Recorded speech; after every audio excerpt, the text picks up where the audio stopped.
Alrighty guys, welcome back to the channel. Today's video going to be about Errol Spence Jr. and a rematch with Terence Crawford. Okay guys, in my opinion, man, this is my humble, honest opinion. I'm a diehard Errol Spence Jr. fan, so by right, I want Errol to come in that rematch against Terence Crawford at 100% ready and 100% of his body being filled out, not being so weight drained, because Terence Crawford came up from 35 pounds all the way up to 147 through the years, winning belts in each division.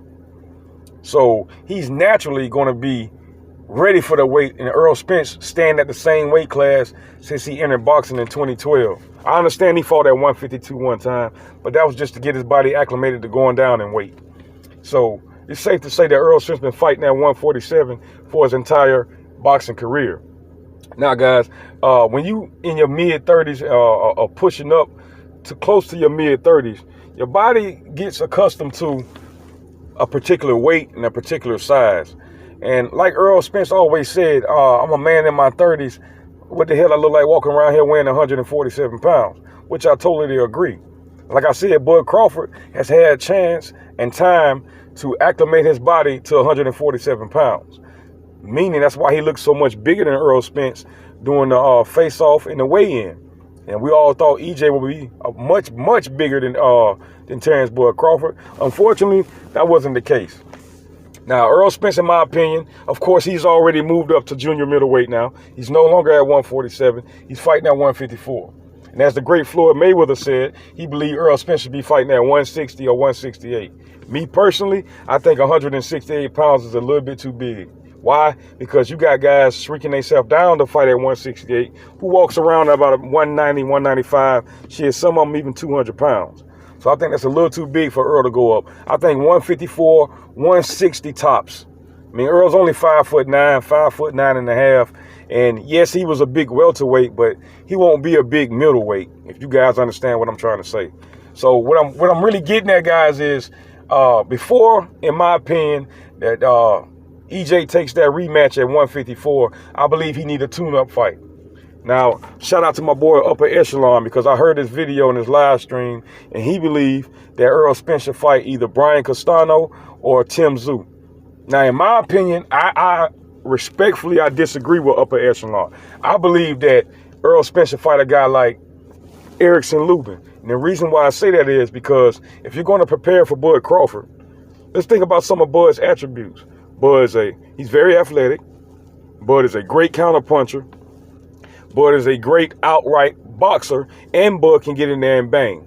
So you don't want to really go up against a guy at 154 like Tim Tszyu or Brian Castano. Brian Castano is a pressure fighter. He's coming straight ahead. We saw that with Jermell Charlo. And Tim Tszyu is more of a pressure fighter / boxer. He don't really bring the athleticism. He don't bring the type of looks that a Terence Crawford will present to Errol Spence Jr., as we saw in the first fight. So in my opinion, Errol need to pick a guy with athleticism, counter-punching, box on his toes, and can bang. Because those four attributes is what Terence Crawford is going to bring to the table again in the rematch. So fighting a guy like I said, Tim Tszyu or Brian Castano at 154, I feel where my boy Upper Echelon was coming from, but I respectfully disagree with that.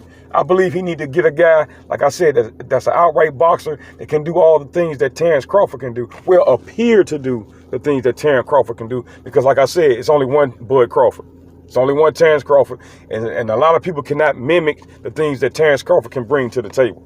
So in my opinion, Brian Castano or Tim Tszyu, I don't think Errol should even look that way.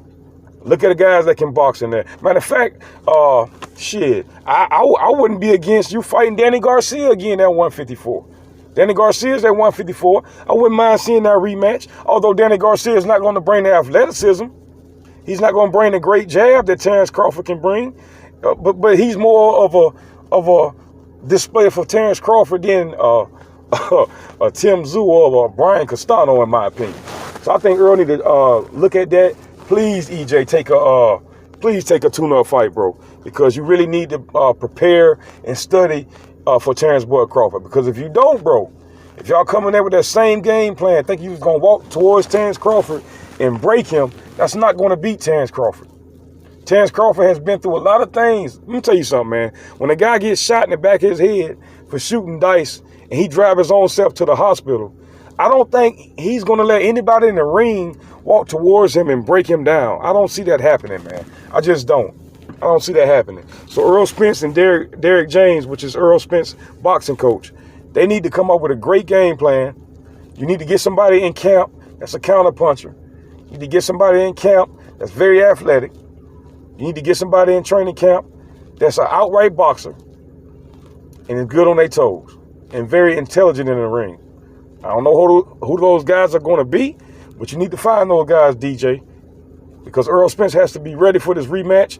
I believe Errol's going to win the rematch, but if he don't do those things and bring those type of boxers inside his training camp, I don't see EJ winning the rematch. And I'm a diehard Errol Spence Jr. fan, diehard. But I got to keep it real because I'm a boxing fan before I'm a fan of a fighter. I'm a diehard boxing fan. Basketball, no dice. Football, I love football to death, but no dice. Boxing is number one. So I think EJ and DJ, get y'all game plan together. Please take a tune-up, man. And take a tune-up to that effect which I just displayed. And I believe the rematch will go as planned, as all Errol Spence Jr. fans know it should have went in that first fight. But like I said, I believe Errol stayed around at 147 way too long. Way too long. And then you have these absences and these gaps in activity. You can't be so inactive and hop in the ring with a Bud Crawford. We know you missed the no tune-ups. We know you don't like taking tune-ups, EJ. But to fight Terence Crawford, you're going to need a tune-up. That's why Terence Crawford took the tune-up with David Avanesian before he fought you. He seen how you beat up Ugas. He wasn't just going to hop in the ring like that when he been out the ring. He wasn't having that. That was very smart of Bud Crawford and his team. I give him props for that. That was very smart. So, EJ, you need to do the thing before this rematch. Get you a fight in, sharpen up your skills, get your head together, and in that rematch, win, lose, or draw, bro, it'll be a better fight, and you can show the fans who the real EJ is. Because if these fans think that was the real EJ they saw, but then they don't know shit about boxing, and they don't know shit about Errol Spence Jr. Because that was not EJ in that ring on July 29th. That guy was a shell of himself. That was not EJ. Like I said, I don't know what was going on. I don't know if it was the weight cut, whatever. Whatever it was, that was not EJ. So get yourself back together, EJ. Get ready for this rematch. Make sure y'all study Terence Crawford, just like he studied you before the first fight. Study Terence Crawford. Get your faculties back together, bro. Get your confidence up in this tune-up fight and come back and be the EJ that we all know that you can be, bro. That's all I got, guys. Y'all please tell me what you think. Like, share, comment, subscribe, and please double tap that bell icon so you will be notified every time your boy TJ hit you with this fire. That's all I got, guys. Deuces.